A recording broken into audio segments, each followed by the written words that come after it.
Hello friends, welcome to JMS study top one में आप लोग का बहुत बहुत स्वागत। आज हम लोग क्लास 10th का सोशल साइंस क्या है, सोशल साइंस का बुक क्या है, क्या है हिस्ट्री, इतिहास क्या पढ़ने वाले हैं। इतिहास हम लोग का क्या है, सोशल साइंस इतिहास। बुक कौन है, इतिहास। तो हम लोग का चैप्टर क्या है, टू समाजवाद एवं साम्यवाद। तीसरा क्या है, हिंद चीन में राष्ट्रीय आंदोलन। तो दो चैप्टर इसमें खत्म हो जाए आपका। बहुत कम क्वेश्चन ले जो आपका, देखिए इसमें ज्यादा क्वेश्चन नहीं, 7 क्वेश्चन है जो एग्जाम में आने वाले, इसलिए दोनों चैप्टर से कितना क्वेश्चन निकाले, 7 ही क्वेश्चन निकाले गए। इसमें से कुछ क्वेश्चन पहले भी लिखा दिए, कुछ बचल है उसको अब छान। देखिए इसमें जो भी क्वेश्चन लिखा है ना, आपको एग्जाम में आने वाला लिखा है, इसलिए इसमें क्वेश्चन बहुत कम लिया गया है कि जो आपको एग्जाम में आने वाला उसी क्वेश्चन को लिखा है, जो नहीं आने वाला उसको नहीं लिखा गया। क्या है चैप्टर, क्या है, समाजवाद एवं साम्यवाद। और तीसरा क्या है, हिंद चीन में राष्ट्रीय आंदोलन। तो क्या है, most VVI question 2023 board exam, जो आपका बिहार बोर्ड का जो एग्जाम होने वाला है 2023 का, उसके लिए क्या मोस्ट वीवीआई क्वेश्चन है। टारगेट 100% बोर्ड एग्जाम, जो आपका बोर्ड एग्जाम जो होने वाला है ना, उसमें टारगेट 100% बोर्ड एग्जाम का, आपका टारगेट 100% बोर्ड एग्जाम। जो भी आपका जो बिहार बोर्ड का जो एग्जाम होने वाला है ना, उसमें क्या टारगेट करेगा, 100% जो भी क्वेश्चन देंगे ना वो टारगेट करेगा, उससे बाहर क्वेश्चन नहीं पूछेगा। इसलिए बोले जो भी क्वेश्चन उसको आप क्या कर, लिख लिए, नोट करके याद कर लीजिए, उसके बाद एग्जाम में जाइए, आराम से लिख के चल आइए। मतलब आपका जो भी क्वेश्चन जो बताएंगे उसी से पूछा जाएगा। टारगेट कितना है, 470 प्लस अंक। जो देखिए जो भी हम लोग पढ़ाएंगे ना, कितना आएगा, 470 प्लस अंक आने का दम संभावना। जो भी पढ़ाएंगे उसको आप अच्छी तरह से तैयारी करेंगे, 470 प्लस जाके। इस बार देखिए जो एग्जाम होने वाला बहुत इजी होने वाला है, कि आपका 50% छूट है इस एग्जाम में। मतलब क्या जगह 2021 और 22 की तरह एग्जाम होने वाला है। तो चलिए क्या हम लोग का क्या है, पहला क्वेश्चन क्या है, रूसी क्रांति के किन्हीं दो कारणों का वर्णन करें। क्या करना है, रूसी क्रांति के किन्हीं दो कारणों का वर्णन करें। तो हो जाएगा आंसर क्या था, रूसी क्रांति के दो महत्वपूर्ण कारण निम्नलिखित थे। क्या थे, रूसी क्रांति के दो महत्वपूर्ण कारण निम्नलिखित थे। चलिए पहला क्या देखते हैं। तो पहला क्या है, जार है। क्या है आपका, जार जार है, आपको नहीं बुझा, क्या जाएगा, जार की निरंकुश एवं अयोग्य शासन। क्या जाएगा, जार की निरंकुश एवं अयोग्य शासन। तो बोला आंसर क्या जाएगा, जार का शासन अफसरशाही था, जो जनताओं के समस्याओं का समाधान नहीं कर पा रहा था, जिसमें जनता की स्थिति बद से बदतर होती होती है। मतलब क्या था, जार की निरंकुश एवं अयोग्य शासन क्या था, अयोग्य शासन क्या था, जार का शासन अफसरशाही था। कैसा था, अफसरशाही था, मतलब अफसरों के लिए था, जो जनताओं के समस्या का समाधान नहीं कर पा, जो ये शासन था ना, जो जनताओं का समस्या का समाधान नहीं कर पा रहा था, जिसमें जनता की स्थिति बद से बदतर होती थी। क्या था, जिसमें जनता की स्थिति क्या बद से बदतर होती है, क्या है, जिसमें जनता की स्थिति बद से बदतर होती है, मतलब इसमें क्या, जनता की स्थिति बद से बदतर हो गई थी। दूसरा, कृषक के रूप में मजदूरों की दयनीय स्थिति। क्या था, कृषक के रूप में मजदूरों की दयनीय स्थिति। तो हो जाएगा, रूसी की बहुसंख्यक जनता कृषक था। क्या था, जो रूसी की जो जनता था ना, बहुसंख्यक जनता क्या था, कृषक था। मजदूरों को कम मजदूरी में अधिक काम करना होता था। मतलब क्या था, मजदूरों को कम मजदूरी में अधिक काम करना पड़ता। अपनी मांगों के समर्थन में वे हड़ताल भी नहीं कर सकते थे। उन्हें कोई राजनीतिक अधिकार प्राप्त नहीं था, जिससे मजदूर जार की शासन के प्रति संतोष नहीं था। देखिए जार की शासन क्या था, जार की शासन में जो वहाँ के जो रूसी जो बहुसंख्यक जो रूसी का जो जनता था ना, क्या बहुसंख्यक जनता क्या था, कृषक था।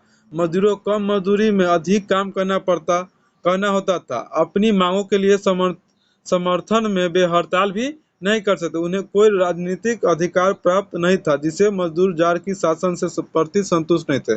जिससे क्या था, मजदूर जार के शासन से संतुष्ट नहीं थे। अगला 2 नंबर क्या है, 2 नंबर, रूसी की क्रांति ने पूरे विश्व को प्रभावित किया। किन्हीं दो उदाहरणों द्वारा स्पष्ट करें। रूसी की क्रांति ने पूरे विश्व को प्रभावित किया, किन्हीं दो कारणों का क्या स्पष्ट करना। तो देखिए रूसी क्रांति ना पूरे विश्व में क्या प्रभावित किया, उसको 2 कारण लिखना है।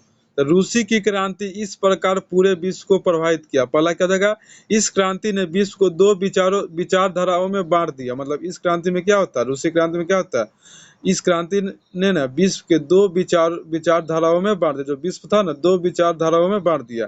दूसरा हो जाएगा, इस क्रांति ने आर्थिक नियोजन का नया प्रारूप प्रस्तुत किया, जिसे पूर्ववर्ती देशों ने अपनाना शुरू किया। अगला आपका 3, साम्यवाद एक नई आर्थिक एवं सामाजिक व्यवस्था थी। कैसे? तो बोला रूस में साम्यवाद एक नई आर्थिक एवं सामाजिक व्यवस्था थी क्योंकि देश में सामाजिक असमानताओं को समाप्त कर दिया, जमींदार एवं पूंजीपति वर्ग का बोलबाला समाप्त कर दिया और काम के अधिकार को संवैधानिक अधिकार बना दिया संवैधानिक अधिकार बना दिया। देश के पूरे संपत्ति का राष्ट्रीयकरण कर दिया गया।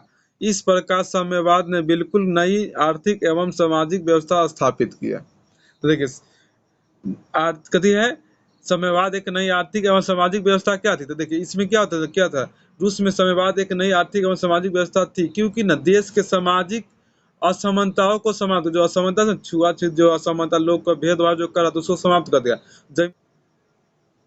रूस में साम्यवाद एक नई आर्थिक एवं सामाजिक व्यवस्था थी क्योंकि देश में सामाजिक असमानताओं को समाप्त, तो देश में जो था ना, क्या था, किसी भी देश में असमानताओं क्या कर दिया, रूस का जो देश था ना, उसमें असमानताओं को समाप्त कर, वहाँ लोग ने एक दूसरे को देख करके भेदभाव, समानता, असमानता करते थे कि हाँ, मतलब असमानताओं का लोग वहाँ, मतलब वहाँ देश में क्या कर, असमानताओं को दूर कर दिया। जमींदार एवं पूंजीपति वर्ग का बोलबाला समाप्त कर दिया। वहाँ क्या था, पहले जमींदार एवं पूंजीपति का बोलबाला था, और क्या क्या उसको भी क्या कर दिया, समाप्त कर दिया। अधिकार को संवैधानिक अधिकार बना दिया। देश के पूरे संपत्ति का राष्ट्रीयकरण कर दिया गया। इस प्रकार साम्यवाद ने बिल्कुल नई आर्थिक एवं सामाजिक व्यवस्था का स्थापित किया। अगला बोला हिंद चीन में फ्रांसीसी प्रसार का वर्णन करें, मतलब हिंद चीन में फ्रांसीसी प्रसार का वर्णन करें। तो 17वीं शताब्दी तक बहुत से फ्रांसीसी व्यापारी पादरी हिंद चीन पहुंच गए थे। इसके बाद फ्रांस ने कोचीन के शासक से संधि कर अपना शक्ति बढ़ा लिया और कंबोडिया को भी अपने अधिकार क्षेत्र में ले लिया। इस तरह 20वीं शताब्दी के प्रारंभ तक फ्रांस ने धीरे धीरे संपूर्ण हिंद चीन को अपने अधिकार में ले लिया। देखिए हिंद चीन में फ्रांसीसी प्रसार का वर्णन क्या होता है। देखिए 17वीं शताब्दी में तक ना बहुत से फ्रांसीसी व्यापारी ना कहाँ पादरी हिंद चीन पहुंचे। कहाँ पहुंचे थे, हिंद चीन के पादरी हिंद चीन में पहुंच गए थे। इसके बाद ना फ्रांस ने कोचीन के शासक से क्या है, फ्रांस ने कोचीन के शासन से संधि कर लिया। क्या कर लिया, संधि कर अपना शक्ति बढ़ा लिया।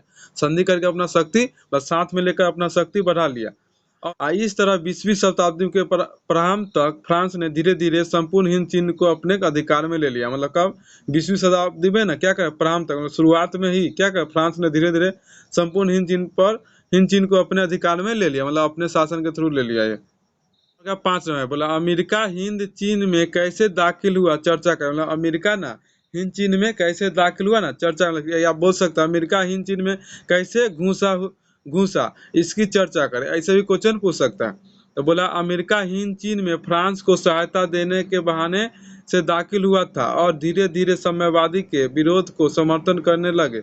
इन्हीं परिस्थितियों में मई 1954 ईस्वी जेनेवा समझौता हुआ था। क्या था, मई 1954 ईस्वी जेनेवा समझौता हुआ था, जिसके फलस्वरूप वियतनाम फ्रांस अमेरिका समर्थित सरकार को दे दिया था। क्या था ना, देखिए अमेरिका हिंद चीन में फ्रांस को सहायता देने के बहाने अमेरिका हिंद चीन में फ्रांस को सहायता देने के बहाने दाखिल हुआ था। मतलब क्या था, अमेरिका ना क्या था, अमेरिका फ्रांस को सहायता देने के बहाने क्या था, हिंद चीन में दाखिल हुआ था और धीरे धीरे साम्यवाद के विरोध को समर्थन करने लगे। इन्हीं परिस्थितियों में मई 1954 ईस्वी में जेनेवा समझौता हुआ था, जिसके फलस्वरूप वियतनाम फ्रांस अमेरिका समर्थित सरकार को दे दिया था। मतलब अमेरिका को हाथ में ये सरकार चलाया।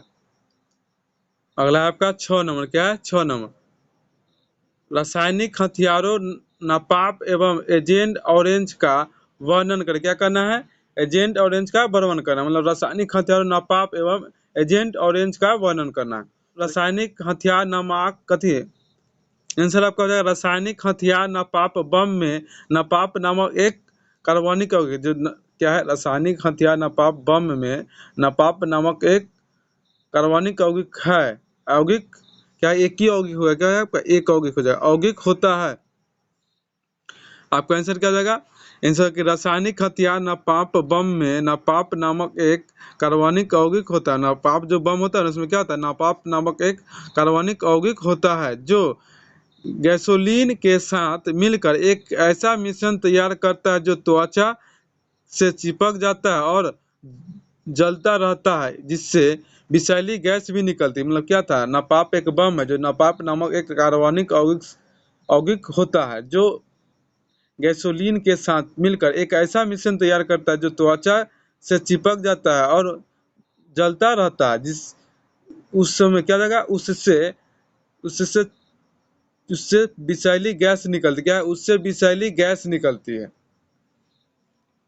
अगला है एजेंट ऑरेंज। क्या हो जाएगा, एजेंट ऑरेंज।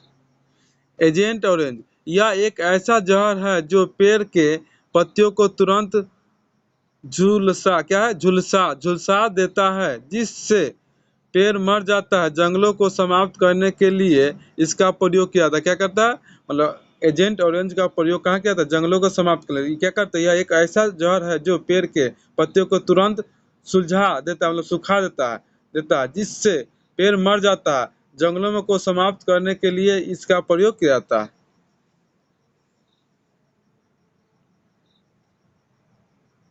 अगला है 7 नंबर, जेनेवा समझौता कब और किनके बीच हुआ था। तो आपका आंसर क्या जाएगा, जेनेवा समझौता। क्या जाएगा, जेनेवा। जेनेवा समझौता मई 1954 ईस्वी में हिंद चीन समस्या पर वार्ता हेतु बुलाए गए सम्मेलन में हुआ था। यह समझौता वियतनाम और फ्रांस के बीच हुआ था। तो यह समझौता किसके बीच हुआ था, वियतनाम और फ्रांस के बीच हुआ था। मतलब जेनेवा समझौता कब और किनके बीच हुआ था, जेनेवा समझौता मई 1954 ईस्वी में हिंद चीन समस्या पर वार्ता हेतु बुलाए गए सम्मेलन में हुआ था। यह समझौता वियतनाम और फ्रांस के बीच हुआ था। तो चलिए आज का वीडियो यहीं तक समाप्त करें। वीडियो अच्छा लगे तो लाइक शेयर और सब्सक्राइब जरूर करें। देखो आपको ना 400 क्या है, कहते हैं 470 प्लस चाहिए, तो इस चैनल को क्या करें, सब्सक्राइब कर ले। आपको जो भी चैनल बताए ना, एकदम 100% टकराने का क्वेश्चन चाहिए, इसलिए बोले कि 400 प्लस 70, मतलब 470 प्लस अंक चाहिए। याद रखिए 400 प्लस तो आ जाएगा। आप इस चैनल से जुड़िए, हम बोलते हैं 400 प्लस एकदम ही जाएगा। आप बहुत अच्छे पढ़ने में आप मेहनत करते हैं तो 470 क्या 450, 470, 480 तक भी आपका नंबर इजी से आ जाएगा। तो वीडियो अच्छा लगे तो लाइक शेयर और सब्सक्राइब जरूर करें और कमेंट करना ना भूलें।